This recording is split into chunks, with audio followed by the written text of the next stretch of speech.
La Bible Louis II, Introduction à l'Épître de Jacques. L'Épître est adressée à des affligés qui sont invités à regarder comme un sujet de pure joie les épreuves diverses auxquelles ils peuvent être exposés, à chercher auprès de Dieu la sagesse qui leur permettra de se bien conduire dans les diverses conditions où ils se trouvent. Pauvres pour la plupart, ils ont à endurer l'oppression et les persécutions des riches. Mais qu'ils prennent patience, l'avènement du Seigneur est proche. L'auteur n'a pas seulement pour but de consoler ses lecteurs, il les reprend et les censure énergiquement. Leur piété est superficielle, ils se bornent à écouter la parole de Dieu et négligent de la mettre en pratique. Ils se glorifient à tort de posséder la foi au vrai Dieu, s'imaginant être sauvés par elle et oubliant qu'elle doit, pour être efficace, produire les œuvres de charité. Enclins au péché de la langue, ils s'érigent volontiers en docteurs, obéissent à un esprit de dispute et médisent les uns des autres. Leur foi en Jésus-Christ, le Seigneur de gloire, ne les a pas affranchis des considérations de personne. Ils se montrent obséquieux à l'égard des riches. L'amour du monde et les passions charnelles dominent dans leur cœur, créent des divisions entre eux et les rendent infidèles à Dieu. Dans leur désir de s'enrichir, ils oublient que leur vie est fragile. Ils amassent des trésors périssables quand le Seigneur va venir et pour cela, ils frustrent leurs ouvriers du salaire qu'ils leur doivent. Ceux à qui ces reproches sont adressés sont pourtant des chrétiens. L'auteur se présente à eux comme un serviteur de Jésus-Christ. Il les appelle à maintes reprises ses frères et leur parle de leur foi en notre Seigneur Jésus-Christ glorifié. Il les exhorte à recevoir avec douceur la parole qui a été plantée en eux et leur dit que Dieu, parce qu'il l'a voulu, nous a enfantés par la parole de vérité. Ces expressions ne peuvent s'entendre que de la prédication de l'Évangile. Enfin, quand, dès le début, les lecteurs sont invités à regarder comme un sujet de pure joie les diverses épreuves auxquelles ils peuvent être exposés, la foi chrétienne est seule capable de produire en eux cette œuvre de la patience par laquelle ils seront parfaits et accomplis. Ces paroles sont adressées à tous ceux qui recevront la lettre. On a supposé à tort deux catégories de lecteurs, des chrétiens décidés, auxquels l'auteur rappelait leurs privilèges et apporterait des consolations, et des inconvertis qu'il reprendrait dans le langage sévère d'un prophète de l'Ancienne Alliance. Si l'on a trouvé que certains de ces blâmes ne pouvaient s'appliquer à des disciples de Jésus-Christ, on oubliait qu'il écrivait, très probablement, à des hommes convertis depuis peu, chez lesquels l'Évangile n'avait pas porté tous ses fruits et qui n'avaient pas encore dépouillé le vieil homme, le juif formé à l'école du pharisaïsme. La teneur générale de l'épître semble prouver, en effet, que ses destinataires étaient des judéo-chrétiens. Ils n'étaient encore que très imparfaitement séparés de leurs compatriotes au milieu desquels ils vivaient. Les riches qui les opprimaient sont des juifs non convertis, puisqu'ils blasphèment le nom de Jésus-Christ, et les tribunaux devant lesquels ils les traînent sont les tribunaux des synagogues. Enfin, le riche qui reçoit un accueil si flatteur dans la synagogue des chrétiens paraît être, d'après Jacques 2,5 et suivant, un personnage étranger à l'Église, venu par curiosité. Mêlés ainsi à leurs compatriotes, les nouveaux convertis subissaient encore leur influence.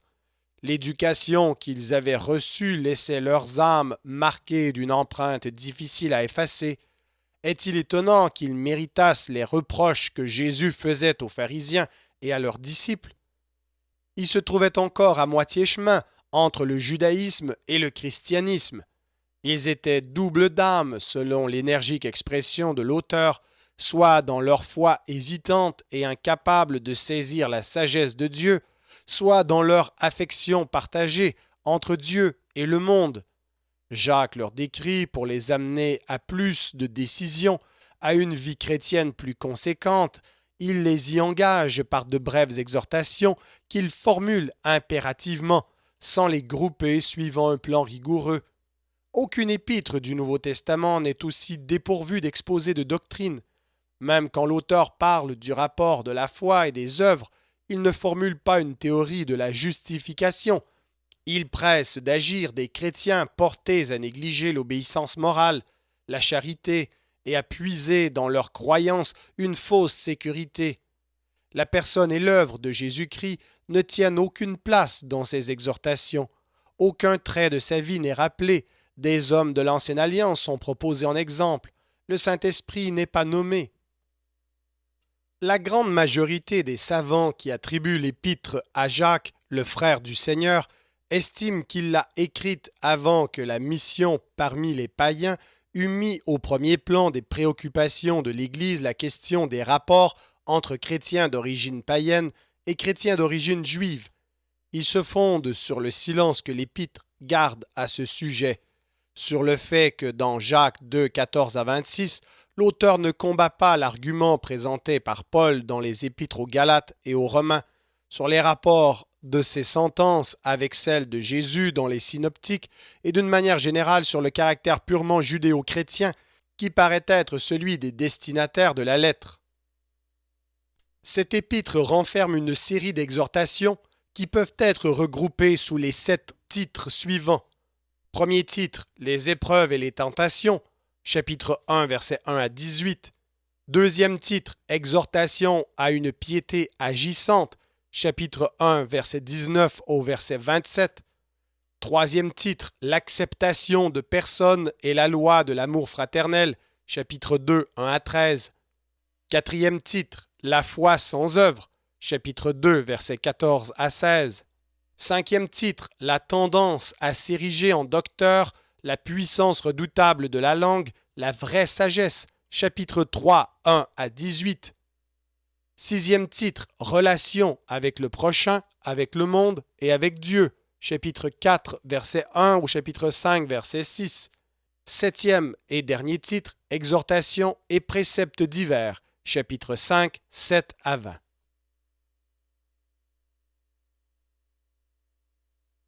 Épître de Jacques, chapitre 1. Jacques, serviteur de Dieu et du Seigneur Jésus-Christ, aux 12 tribus qui sont dans la dispersion, salut. Mes frères, regardez comme un sujet de joie complète les diverses épreuves auxquelles vous pouvez être exposés, sachant que l'épreuve de votre foi produit la patience, mais il faut que la patience accomplisse parfaitement son œuvre, et que vous soyez parfaits et accomplis sans faillir en rien. Si quelqu'un d'entre vous manque de sagesse, qu'il la demande à Dieu, qui donne à tous simplement et sans reproche, et elle lui sera donnée. Mais qu'il la demande avec foi, sans douter. Car celui qui doute est semblable au flot de la mer, agité par le vent et poussé de côté et d'autre, qu'un tel homme ne s'imagine pas qu'il recevra quelque chose du Seigneur. C'est un homme irrésolu, inconstant dans toutes ses voies, que le frère de condition humble se glorifie de son élévation, que le riche, au contraire, se glorifie de son humiliation, car il passera comme la fleur de l'herbe. Le soleil s'est levé avec sa chaleur ardente, il a desséché l'herbe, sa fleur est tombée, et la beauté de son aspect a disparu. Ainsi le riche flétrira dans ses entreprises. Heureux l'homme qui supporte patiemment la tentation, car, après avoir été éprouvé, il recevra la couronne de vie que le Seigneur a promise à ceux qui l'aiment. Que personne, lorsqu'il est tenté, ne dise « C'est Dieu qui me tente », car Dieu ne peut être tenté par le mal, et il ne tente lui-même personne. Mais chacun est tenté quand il est attiré et amorcé par sa propre convoitise. Puis, la convoitise, lorsqu'elle a conçu, enfante le péché, et le péché étant consommé produit la mort. Ne vous y trompez pas, mes frères bien-aimés, toute grâce excellente et tout don parfait descendent d'en haut, du Père des Lumières, chez lequel il n'y a ni changement ni ombre de variation. Il nous a engendrés selon sa volonté par la parole de vérité, afin que nous soyons en quelque sorte les prémices de ses créatures. Sachez-le, mes frères bien-aimés, ainsi que tout homme soit prompt à écouter, lent à parler, lent à se mettre en colère, car la colère de l'homme n'accomplit pas la justice de Dieu. C'est pourquoi Rejetant toute souillure et tout excès de malice, recevez avec douceur la parole qui a été plantée en vous et qui peut sauver vos âmes. Mettez en pratique la parole et ne vous bornez pas à l'écouter en vous trompant vous-même par de faux raisonnements. Car si quelqu'un écoute la parole et ne la met pas en pratique, il est semblable à un homme qui regarde dans un miroir son visage naturel et qui, après s'être regardé, s'en va et oublie aussitôt quel il était. Mais celui qui aura plongé les regards dans la loi parfaite, la loi de la liberté, et qui aura persévéré, n'étant pas un auditeur oublieux, mais se mettant à l'œuvre, celui-là sera heureux dans son activité.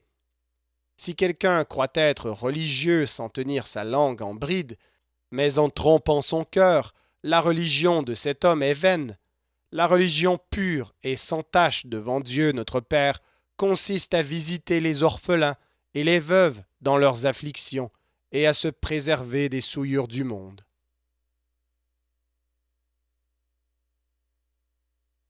Épître de Jacques, chapitre 2.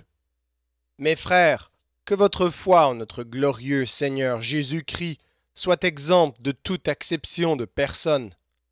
Supposez en effet qu'il entre dans votre assemblée un homme avec un anneau d'or et un habit magnifique, et qu'il y entre aussi un pauvre, misérablement vêtu. Si tournant vos regards vers celui qui porte l'habit magnifique, vous lui dites « Toi, assieds-toi ici à cette place d'honneur », et si vous dites au pauvre « Toi, tiens-toi là debout », ou bien « Assieds-toi au-dessous de mon marchepied », ne faites-vous pas en vous-même une distinction et ne jugez-vous pas sous l'inspiration de pensées mauvaises? Écoutez, mes frères bien-aimés, Dieu n'a-t-il pas choisi les pauvres aux yeux du monde pour qu'ils soient riches en la foi et héritiers du royaume qu'il a promis à ceux qui l'aiment? Et vous avilissez le pauvre. Ne sont-ce pas les riches qui vous oppriment et qui vous traînent devant les tribunaux? Ne sont-ce pas eux qui outragent le beau nom que vous portez?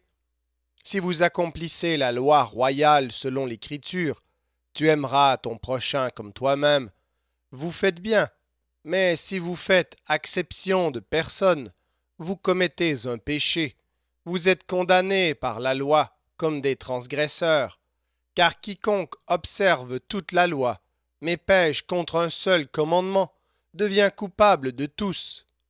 En effet, celui qui a dit « Tu ne commettras point d'adultère » a dit aussi « Tu ne tueras point ». Or, si tu ne commets point d'adultère, mais que tu commettes un meurtre, tu deviens transgresseur de la loi. Parlez et agissez comme devant être jugés par une loi de liberté, car le jugement est sans miséricorde pour qui n'a pas fait miséricorde. La miséricorde triomphe du jugement. Mes frères, que sert-il à quelqu'un de dire qu'il a la foi s'il n'a pas les œuvres? La foi peut-elle le sauver? Si un frère ou une sœur sont nus et manquent de la nourriture de chaque jour, et que l'un d'entre vous leur dise « Allez en paix, chauffez-vous et vous rassasiez », et que vous ne leur donniez pas ce qui est nécessaire au corps, à quoi cela sert-il? Il en est ainsi de la foi. Si elle n'a pas les œuvres, elle est morte en elle-même. Mais quelqu'un dira « Toi, tu as la foi, et moi, j'ai les œuvres. Montre-moi ta foi sans les œuvres, et moi, je te montrerai la foi par mes œuvres. Tu crois qu'il y a un seul Dieu? Tu fais bien. Les démons le croient aussi, et ils tremblent. Veux-tu savoir, ô homme vain, que la foi sans les œuvres est inutile? Abraham, notre père, ne fut-il pas justifié par les œuvres lorsqu'il offrit son fils Isaac sur l'autel? Tu vois que la foi agissait avec ses œuvres, et que par les œuvres la foi fut rendue parfaite. Ainsi s'accomplit ce que dit l'Écriture. Abraham crut à Dieu, et cela lui fut imputé à justice, et il fut appelé ami de Dieu. Vous voyez que l'homme est justifié par les œuvres et non par la foi seulement. Rahab, la prostituée, ne fut-elle pas également justifiée par les œuvres lorsqu'elle reçut les messagers et qu'elle les fit partir par un autre chemin? Comme le corps sans âme est mort, de même la foi sans les œuvres est morte.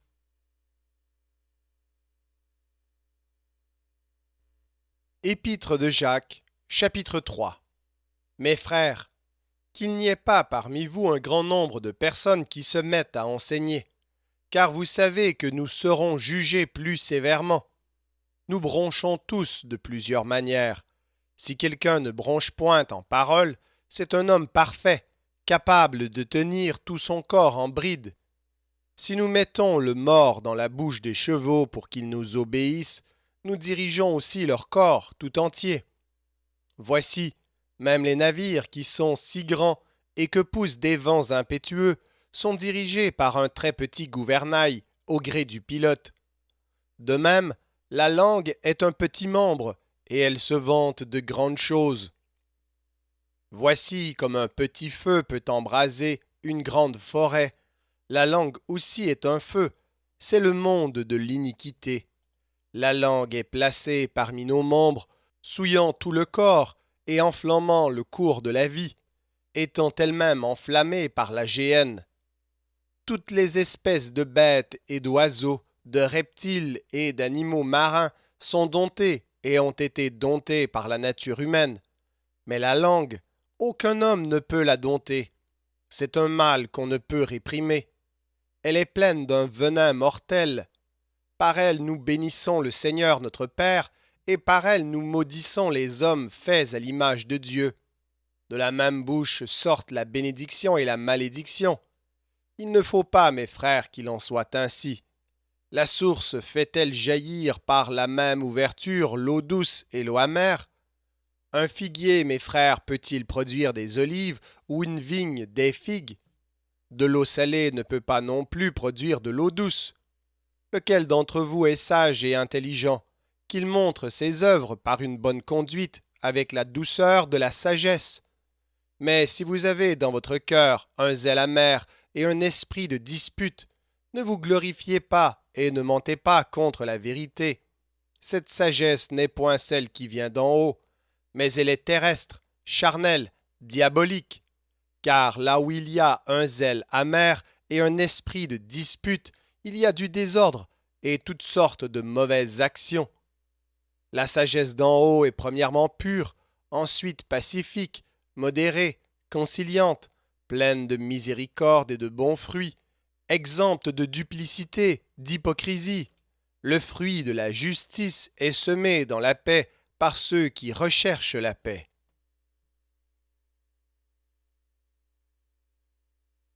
Épître de Jacques, chapitre 4.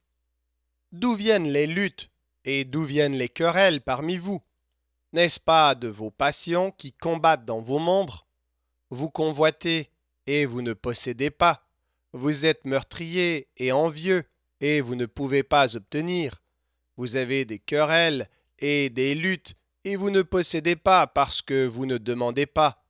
Vous demandez et vous ne recevez pas parce que vous demandez mal, dans le but de satisfaire vos passions.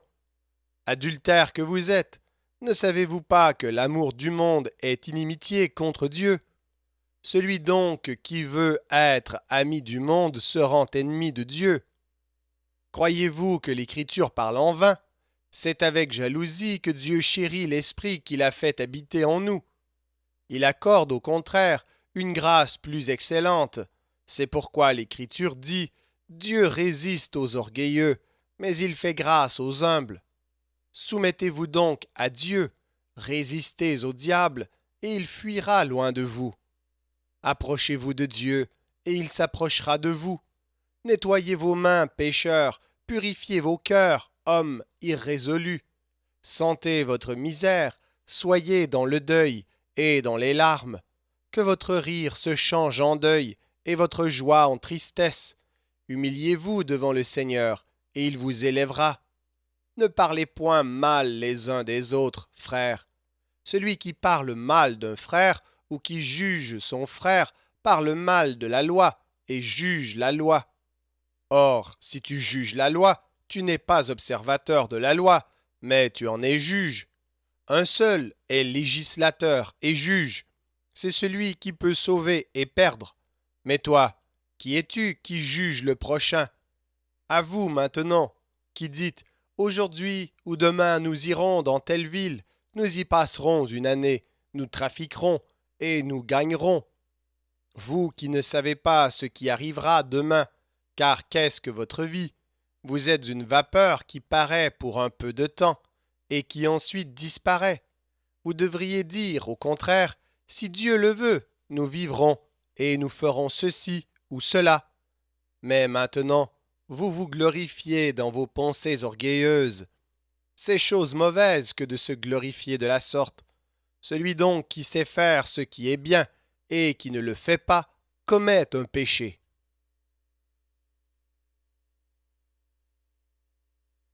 Épître de Jacques, chapitre 5. À vous maintenant, riches, pleurez et gémissez à cause des malheurs qui viendront sur vous. Vos richesses sont pourries et vos vêtements sont rongés par les teignes. Votre or et votre argent sont rouillés, et leur rouille s'élèvera en témoignage contre vous, et dévorera vos chairs comme un feu. Vous avez amassé des trésors dans les derniers jours. Voici le salaire des ouvriers qui ont moissonné vos champs, et dont vous les avez frustrés, crient, et les cris des moissonneurs sont parvenus jusqu'aux oreilles du Seigneur des armées. Vous avez vécu sur la terre dans les voluptés et dans les délices. Vous avez rassasié vos cœurs au jour du carnage. Vous avez condamné, vous avez tué le juste qui ne vous a pas résisté. Soyez donc patients, frères, jusqu'à l'avènement du Seigneur. Voici, le laboureur attend le précieux fruit de la terre, prenant patience à son égard, jusqu'à ce qu'il ait reçu les pluies de la première et de l'arrière-saison.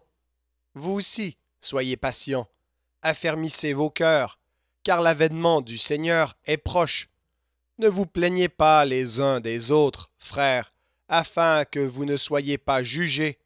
Voici, le juge est à la porte. Prenez, mes frères, pour modèle de souffrance et de patience les prophètes qui ont parlé au nom du Seigneur. Voici, nous disons, bienheureux ceux qui ont souffert patiemment.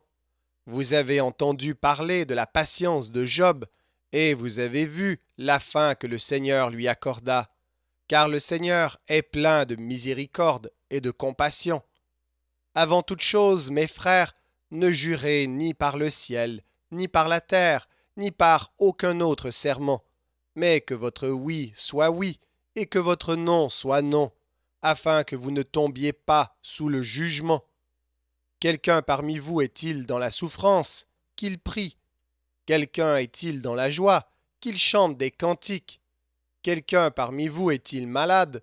Qu'il appelle les anciens de l'Église, et que les anciens prient pour lui en loignant d'huile au nom du Seigneur. La prière de la foi sauvera le malade, et le Seigneur le relèvera, et s'il a commis des péchés, il lui sera pardonné. Confessez donc vos péchés les uns aux autres, et priez les uns pour les autres, afin que vous soyez guéris. La prière fervente du juste a une grande efficace. Élie était un homme de la même nature que nous. Il pria avec instance pour qu'il ne plût point, et il ne tomba point de pluie sur la terre pendant 3 ans et 6 mois. Puis il pria de nouveau, et le ciel donna de la pluie, et la terre produisit son fruit. Mes frères, si quelqu'un parmi vous s'est égaré loin de la vérité, et qu'un autre l'y ramène, qu'il sache que celui qui ramènera un pécheur de la voie où il s'était égaré sauvera une âme de la mort et couvrira une multitude de péchés. Merci d'avoir écouté cet enregistrement de la Bible. N'hésitez pas à le partager. Vous pouvez également télécharger la version MP3 sur le site Un Héros dans le net. Vous avez le lien dans la description. En visitant notre chaîne, vous allez également trouver d'autres versions de la Bible en audio, ainsi que plusieurs ressources pour étudier la parole de Dieu. Toutes ces ressources sont mises à votre disposition gratuitement. N'hésitez pas de nous faire un don si le Seigneur vous le met à cœur en utilisant le lien qui est également dans la description. Merci encore et que Dieu vous bénisse.